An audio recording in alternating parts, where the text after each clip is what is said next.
Great. Welcome back to Galactic Goddess Podcast. I'm your host, Radhaa Nilia, and today we are exploring part 2 of Unraveling Cosmic Tapestry, Moses, DNA Slavery, and Galactic Revelations with Larry and Karen lucyk MacDonald. Welcome, you two. Thank you so much, Radhaa. It's an absolute excitement and pleasure to be here. Always a pleasure. Yes, Larry? same for me. Ditto. Nice to see you again. Well, we really dove in deep last time, so I'm trying to remember where we left off and just jump right back in. Do you want to give a brief introduction, Karen? I'd love to. I've known Larry actually for well over a decade, so we've been friends and acquaintances, and we had a lot of the same interests, in galactic history. And we got into my background as a clan mother, and then now all of a sudden we've talked about a lot of things, from Moses to the Mary Magdalene to Jesus stuff to flags to Da Vinci codes, all sorts of cool things, like all the stuff that intrigues me, pyramids. And there are really Egypt, or no, really Egypt could be in Brazil. No, it's really in the middle, like South America and Guatemala. So we're all here as truth seekers, right? And this is what it's really about. So Larry's got a very diverse background. He came from a very prestigious law background and very prestigious law school, by the way, and into the Army as a private and lieutenant in the full lieutenant actually in the Navy. So I must say he's been up, down, and underground and things like that.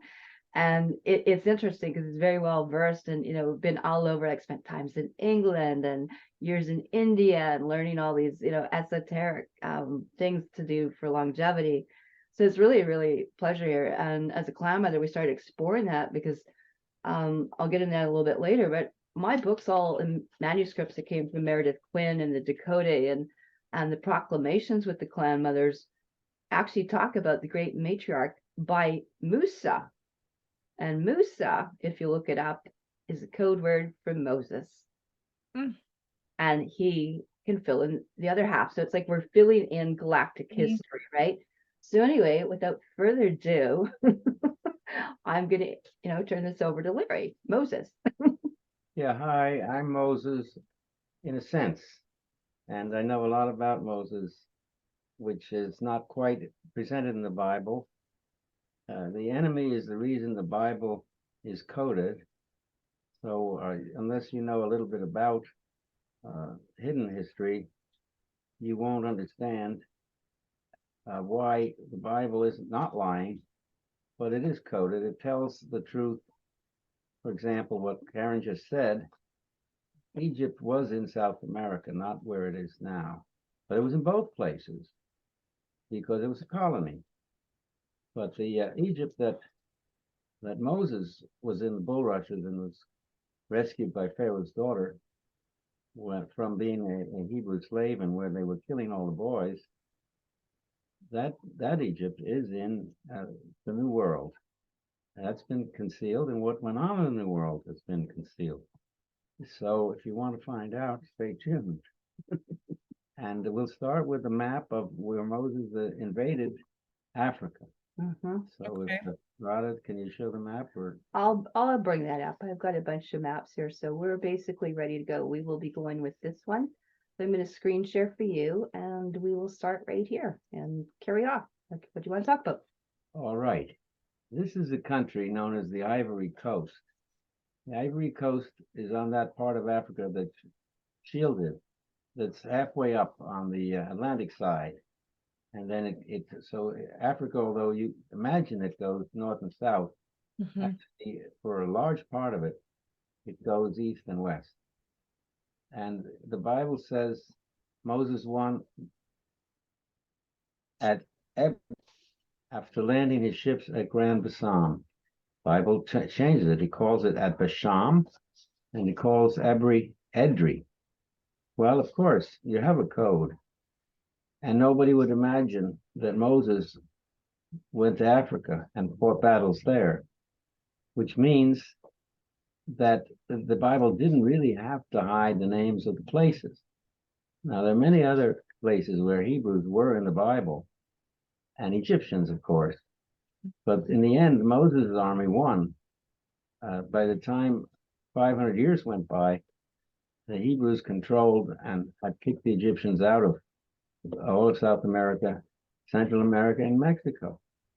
And in key places, they put their names there. And in key places, the names have changed. And the Bible being written later, it knew all of this and changed the names a little more. So it was always hard to say, oh, why didn't I think of that? Nobody could have thought of it. So I was blessed. I found a book that had been channeled and guided, not directly, but through dreams. So this man did it all himself. But he made a mistake. He thought that the Hebrews had stayed there and that Jesus was born in South America. Well, he didn't have the information. But I had studied these things much longer because I first got into this in 1968.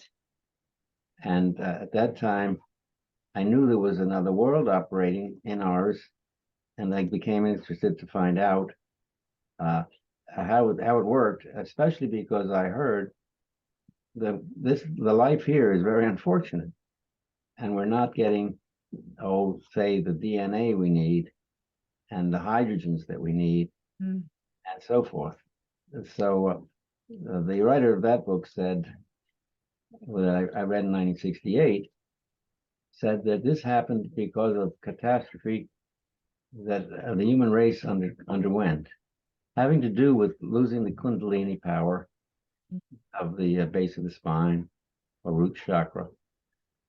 And no one could be blamed, he said. It's unforeseeable. What he meant was, we can't blame God, and we can't blame the administration of God, and we can't blame those who were expected to protect us. This was unforeseeable. And I spent the rest of my life finding out what that could be, what the unforeseeable event was. And so, fortunately, I was recently rediscovered my connection with Moses. But we'll start with the maps and then the boats, because the second question is, if the Bible knew that Moses had fought battles in Africa, how did Moses get to Africa? And if he came from South America, where he was born, and Central America, how did he get the boats there? So the first thing is to find what the boats looked like. Here's an Egyptian ship on the Red Sea, about 1250 BC. Now, if you get a picture like that, you can be sure it's from the negative powers, that they've allowed this kind of semi-information to come through, which is very beautiful. But there is a law, you can go back to the Star Trek movie, called the Prime Directive, and another higher law, free will, that you can abuse people to a great extent if they consent. So you'll find that there's a misinformation in everything. This picture, the ship is much too small. How are you going to transport a serious amount of cargo on a ship that's, well, take a look at the next picture and then you'll understand. That's Pharaoh's barge on the right. That ship is 140 feet long, and it was found under the Great Pyramid. So the other one must be 300 or 400 feet long. They don't say that. They just show 16 rowers stuck right next to each other, when they should have had 60 on each side. And they don't show both sides. Of course, there were two sides. Now, Pharaoh's is not clear. If you look at the oars, how many crew they had. Of course, there's a difference. I'm only talking about the length. Stay with the boat for a second. There's a very interesting structure in this boat. There's a rope above the head of the slaves rowing, or the soldiers. There's a rope, and that rope keeps the boat from breaking up and splitting because it's on both sides. You see, it's pulling on our side in the back and in the front, but it goes across to the other side and it's pulling there too. So the boat, no matter how rough the ocean, is not going to break apart. And this is a modern technology, but the Egyptians already had this technology, or they couldn't have done that. You won't see it on Pharaoh's barge, because it's only 140 feet long. So these are clues. Why is that rope there? This must have been a big boy. The shoot next picture will be the hieroglyphic version. This is what people who studied Egypt got. They got this version, which doesn't show a thing. It's just a religious picture. Karen will point out some of the symbols in it, and I'll point out some. So she spotted it. The god sitting there is the pharaoh. Mm-hmm. He's holding a scepter, which is his rod of power, and that's very important because it does have a meaning. He stands in for the other god, which is the falcon god. Really, it means the astronauts, because there were, as we now know, there are UFOs out there, UFOs, and they were in Egypt too. And this falcon god is a symbol of the astronauts. Above this falcon god is the sun god, Ra. So this is only a religious symbol, except for the oars in the back. You know it's a boat, Mm-hmm. but they said, oh, it takes Pharaoh to heaven. No, there was a real business going on. And that law, well, they have to consent. Mm-hmm. So, well, who had to consent? The Egyptians had to consent to serve another force that gave them this technology. So that would be an alien force. So they honored that by calling them the gods. Now you have also this negative thing, this scarab over here, who eats dung. He's a dung beetle. So now we're getting into really a symbol of death. Now there are these two sections of the boat sticking up like horns, and I haven't figured out what they are. But you find them in the large boat too. You look at back to Pharaoh's yacht that went down the Nile. You can go up. You'll see these same things. Whether they're used to strengthen the boat, I suspect they're just structures, because they have no connection with a lot of other gods, unless the pillar might have a meaning. The other thing that Karen spotted is that in this God's left hand, and God means the Pharaoh, because he said because the gods there, being aliens, did not operate on the physical level, but through their priests, they operated on a physical level. But they were either in their spaceships or in places we know of, like Valhalla, which is a platform or just on a different plane, close to ours, but they can't come here, or they like to, because of the pressures of the gravity and the density of the Earth was hard for them. So the people knew about them. People had no choice. And then the people consented, just as we do when we say, yes, I consent to the terms of joining this company, to be on their website, and the conditions. We signed that. We don't read it. So we really signed it unfairly. But that's how it was done then. Egyptians were enlisted to serve the gods in this purpose, which I haven't explained, but it's a dreadful purpose and very anti-human, and went on. In the continents, we didn't know anything was happening. This next one, let's stay with the map, please, shows the route. You see, on that side of Africa is Egypt, and it's not on the map, but you can imagine it's just above that map, and the Red Sea. So the Egyptians kept these very large ships on the Red Sea to get into the business. And if you want to look at it from a practical point of view, Egypt was a tiny country with a small growing area, only a few miles each side of the Nile, and a short season, one season of flood. So they might get 2 crops, but they'd have to really press it because they wouldn't get the water. So let's say they did get 2 crops. There was enough water in the ground, and they had wells and could get it up.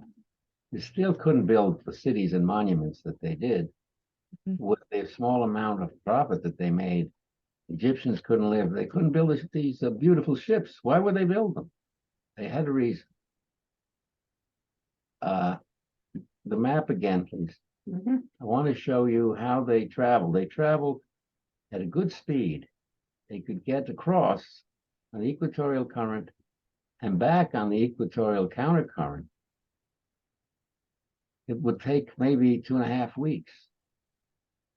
That's a distance of 2,000 kilometers, 2,000 miles across, 3,000 kilometers across the ocean from where Ivory Coast is, which you can now see because there's a red dot. This is where they picked up the slaves and where Moses fought the battle against the tribe that was capturing and selling the slaves to the Egyptians.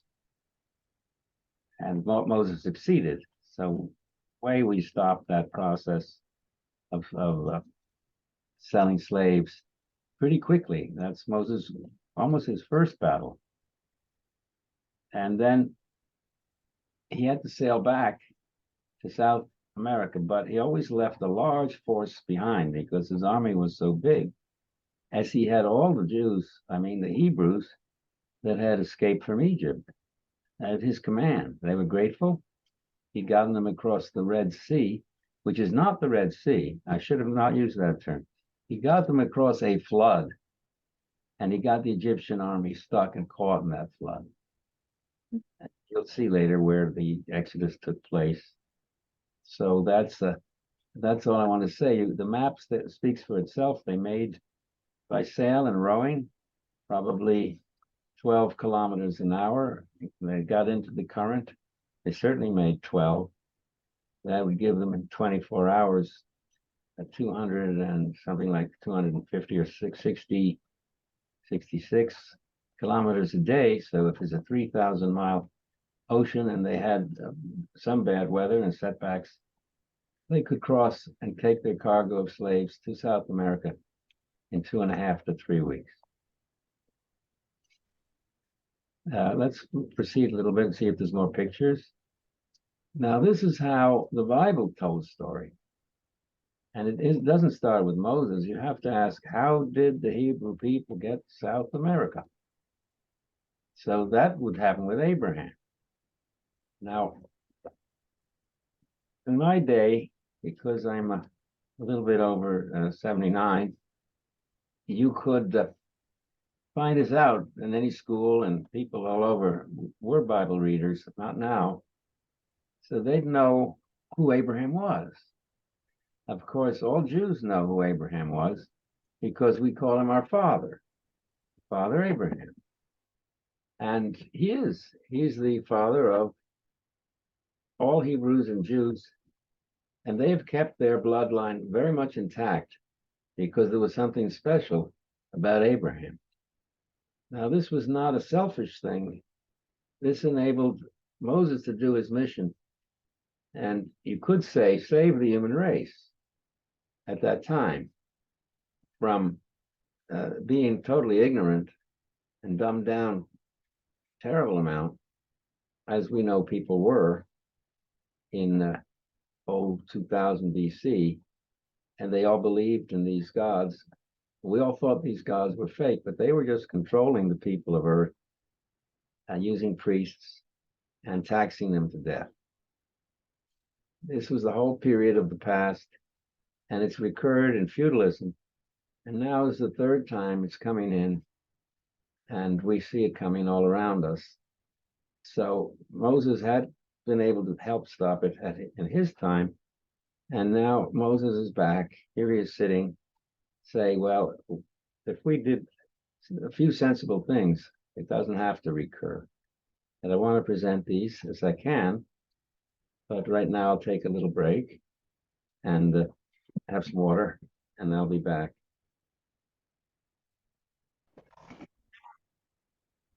So how did Moses' army get to Africa, and does the Bible really say that?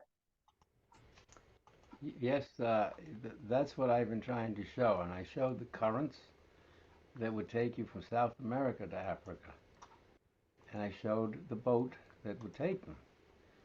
Now, I have to show you where the Bible says it. And well, the answer is it's in something called Numbers 33, as it shows up there. And The 33 is, stop this map a little higher. Okay. Now, this is really where he landed, Grand Bassam down there on the right.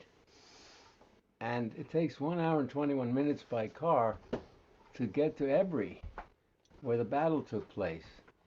The other map showed Ebri Beach over on the left, far from where the battle actually took place. Because Ebri, these people who are so badly defeated by Moses, remember, and they even named themselves the Ebri at one time, and that's a word in their language which means where we lost the big battle. Ebri is a word in their language. So you only have to take a look at Numbers 33. The book of Numbers is the third book in the Bible, third or fourth, and you'll find the Bible, which was written in 400 BC, knew about a battle that took place in 1500 BC, and everybody thinks the Bible is a farce. And the Bible is about, the first 5 books are called the books of Moses. But the first book, called Genesis, is really about human genetics and the problems that humans have because we have such superior genetics that the whole galaxy, the whole universe is interested in us. And not all of them are friendly. And this is a situation that was dealt with by, I would say, the guardians of humanity, and they sent Moses to deal with this. So while it took place in 1500 BC, since it's recurring today, it'd be a good idea to find out what took place in 1500 BC, how it was dealt with, what humanity can do, because humanity has evolved to the point where it has the power to change things. And it won't take everybody, but it'll have to have some awareness, actual awareness of the past to incorporate. So that was a question. Yes, Moses really did travel from South America, where he was born, to Africa, where he first rescued his first batch of slaves by disturbing and destroying the tribe that was capturing them. Just as in our slave times, usually they were Arabs capturing the slaves and selling them to the English pirate slavers. In our time, 1500, 1600. So a lot of these grievances are not original, they go way back. And there's something very excellent about the African black genetics that they're prized above all. And the whites were pushed really into Europe far away, so they wouldn't know anything about this and could be fooled that none of this ever happened, as their genetics was of less interest to people who are interested in human genetics, which is why the first book of the Bible, is called Genesis. It has, you can say that's a code. It has so many different meanings. We think, oh yes, it means book number 1, beginning. That's as far as we think it through. I believed that too at one time. So can you tell us just a little bit about your past life memories and this flood of information that's been coming into you, and how did you start remembering? Well, I'm something that's known as a walk-in. I'm not the reincarnation of Moses, but a high soul picked me, is qualified to use for it. And it was the same high soul that picked Moses, and it used that. And at all times, it finds people who want to do something for soul, because a lot of these DNA changes make soul either more functioning and healthier in the body or not. And so I'm quite concerned about that. And this higher being, who is in a way me, took me over when I was 17. So they have to do it in a way that they won't think you're stark crazy and put you into a loony bin. And so, or the madhouse. And so the way they did that was they picked a time when I didn't know anybody and I would be in a private situation, so that the first thing that happened is I woke up one morning, I'm on a boat and in the middle of the ocean. I'm a student in a student ship going to Europe. It's going from the east coast of Canada to Europe. And so let's say I'm 17 and maybe one of the youngest on the boat and traveling alone. And I'm in a perfect situation. So that one day, and I'm in a cold room with, in a lower bunk, there's probably 9 bunks in the room. And I vaguely knew the others. It was a student group, I knew them, but I didn't know them well. We'd meet once a year or once every 2 years. I said, "What's happening today? Who am I?" And I couldn't even say that. I said, "No." I lost the ability to speak English, and I lost every concept. All the beliefs I got from my family and my school, my schoolmates, the newspapers, nothing. It was, where is this and why and how can I get back? I got dressed and went up to the mess room, restaurant, and I was late. So there were eggs waiting for me, and they put it in front of me, and I wanted to say, "Pass the salt," but I didn't know how. And so I pointed to it, and somebody handed me the salt. After that, I stayed out of their way until the ship landed, and I was one of the very few to get off in France. And in France, I saw, well, I speak French quite well. Of course, I had studied it in high school and got a high mark in the SAT in French as one of my chosen special subjects. So, but I spoke it better than that. I was happy in it. No English, but lots of French. And at that time, a boy was going to travel with me whom I didn't know, but we were both going to the best university in the United States, Harvard, and we were going to be freshmen. And that's how this boy was selected to join me, and he became my teacher because he didn't know me. So, and he was proud to show off and talk all the time. So he didn't even notice that he was teaching me how to get along in English. After a while, he said something like, "Gee, you're stupid," which is true. It's true, but I just passed it off, and we had a good time hitching around Scandinavia. And then by the time I separated from him and joined the main group again, I was able to pull it off fairly well. And that's how the original walk-in occurred. Now, to what extent that took me over, I was still Larry, but I knew I was going to have totally new information, totally new concepts. And since I was starting Harvard, I thought, well, maybe they'll straighten me out. But it didn't work because they were brainwashing fairly normal teenagers, and I didn't care for that. And so I figured out pretty soon not to go to class, which is what I was supposed to do, but mingle with the students who came from wonderful backgrounds and good high schools, and had all kinds of reading skills, and they would tell me their experiences. And when I came to the exams, I'd borrow the notes, and they'd lend them to me, and I'd have the reading list. I'd looked at it a little bit, so it wasn't all a shock. And then I passed all the courses. And then I focused on Spanish the first year in music. And I loved these subjects, and so I got through and got my degree. Then I went on to good law school, and I started to practice. And I practiced in a Wall Street firm. But I didn't like it, and I didn't do well. That wasn't going to be for me.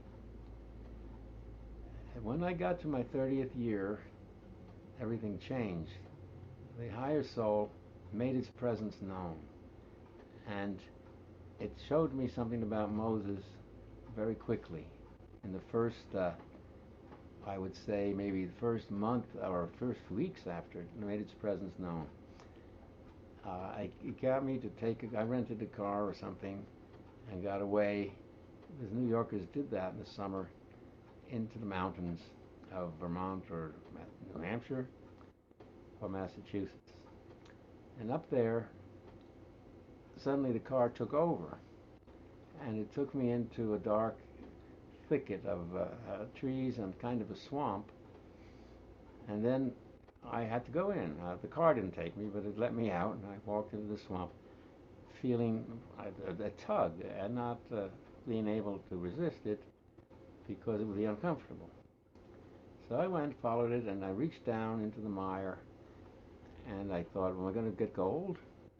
But no, it was tablets. 2 tablets, except it was probably an old truck radiator, curved like this. So it was like 2 tablets. It was obvious what it was, 2 tablets, all rusted up. And I threw it away. I studied it. I saw it wasn't going to have any. It was no gold and no message. I threw it back in the swamp, but I had a good lesson with that. I said, well, Larry, you are connected with Moses because these are tablets. And I had no idea what it meant. But I was relieved that I could take the car and get out of there and then go to the motel and then the next day go home to the city. Now, a couple of days later, I'm working in the office and I decide to go out. And when I get in the elevator, it goes down, it lights up and distorts itself. And I thought, well, what's this?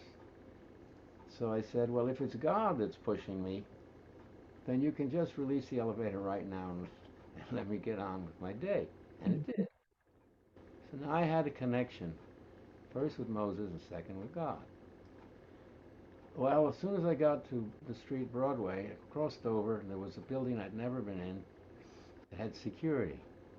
And then I was again guided to get into this building and go to the 9th floor by elevator. Well, it all worked out. Security didn't see me. And on the 9th floor, I went into a broom closet, which was a relief. I didn't have to confront anybody or explain my presence. And I sat on the floor. It was dark like the swamp. And I reached out and I felt a very nice piece of cloth, which was sackcloth. So I said, well, I suppose Moses sat in sackcloth. Here we go again. I opened the closet door just a crack, and I could see what was written on the sackcloth, which was burlap, and it said, produce of El Salvador. Now you can remember that I had studied Spanish and liked it in high school and at Harvard College. So I knew what El Salvador meant in Spanish. So it means produce of the Savior. So now I had Moses, who really did save the Hebrews from Egypt. I had this connection with God. I had just found that the elevator got released, and El Salvador, that there was some kind of a salvation that well, of course, as I say, Moses had done that, but I felt it was personal. And of course, not knowing what it was, I had to go back. I was still practicing law and continue for a short time till I retired and lived on much less income. Then I had the third one. One day on the weekend, I asked a friend to come up to our country house. I, of course, was only, not 18 or 19. And no, I was 28. But anyway, I still lived with my parents at that time. And because I was working in New York, and they had a place. And they had a country place too. So we got off the train. I had a car at the station.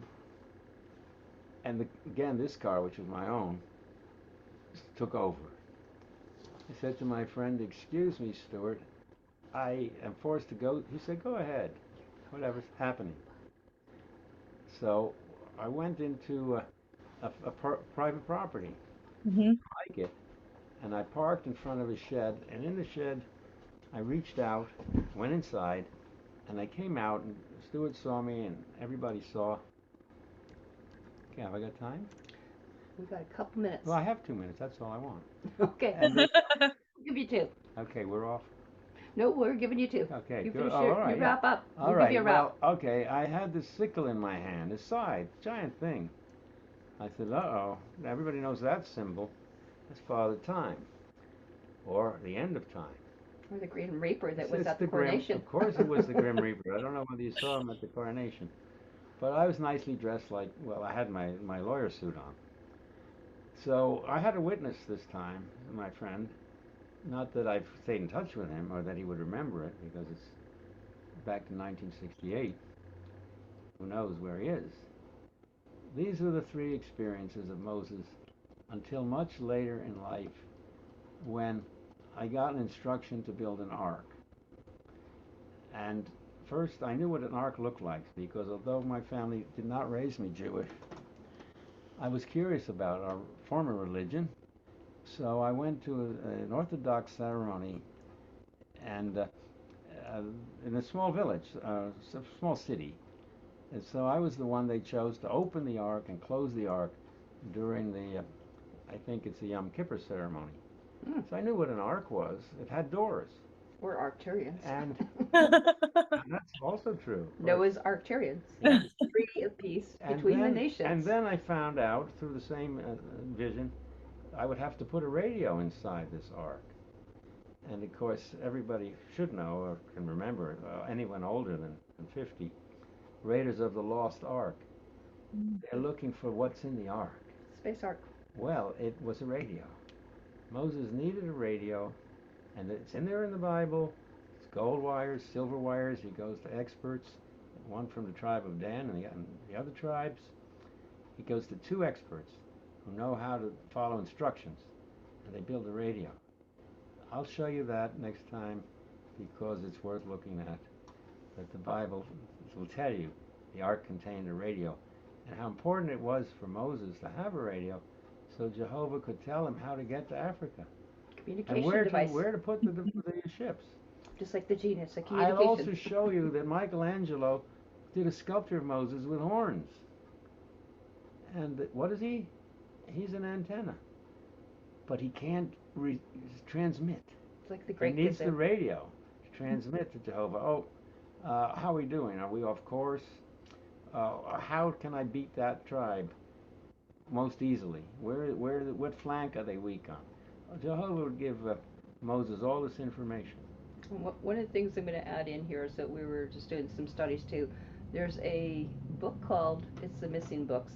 You can look it up on Amazon, but it's called The Book of the Wars of the Lord. You start going through that, you're going to see this is the missing book to do with all the clan mothers and the heads of the actual nations, clans, and tribes. It actually puts the women on equal footing phonetically as the Lord. As What's the it Lord called again, so people can get it? The Book Uh-huh. of the Wars of the Lord. And this ties into the numbers 15 and 30 and 21, because they always referred to the clan mothers as the angels or the queens of the heavens, i.e. the Octurian or original star seeders, the progenitors. I said Numbers 33, but her numbers, her verses in the Bible are 31, 30. So they're right next to each other. Mhm. Kind of like So, now. yeah. How And- about that? How did that happen? And there we can wrap up, and we'll leave you like dangling for the next. Right. Excited for the next one. Right? We still have to define, next time we'll define what it meant, the Lord. And one of the things I'll encourage people to go to, I did many videos over the years with Sergeant Patty Broussard, a Micmac shaman, but kept a lot of esoteric stuff. And there's a whole thing on genetics at Project Incension Mhm. on YouTube. And also if they look up Tribal Laws, Mr. Meredith Quinn, he kept the Dakota proclamations of those clan mothers and those tribes alive. And you can look that up. So Tribal Laws, Mr. Meredith Quinn. It's on Vimeo, but also on YouTube. So I'd like to encourage people to look up there. And I'm Karen Lucyk MacDonald, the 13th White Bear, Octarian Star Nation's clan mother, and one of the head matriarchs for the planet right now. And they can get a hold of me at clanmother13@gmail with a K. If they have I'd questions like for to me or add, Larry. if there's time, Mr. Meredith Quinn, who's the expert on the tribal mothers and the different races that have a tribal mother, and it's all in this book, called the book Moses. And we're His not, you won't find that on the internet, but we'll show you. and we want to give a shout out to also Timothy Phillips, who's Eagle Eye Man, who's also been contributing to the assistance of the resurgence and all those that are backing up the truth movement right now. So I want to thank you, Larry and Radhaa. Thank you, Radhaa. Thank you. Thank you so much for coming on today. Wonderful speaking with you both as always. And we'll definitely be looking forward to our next conversation. Until then, much love. Right, I like Blessings. that. Bye for now.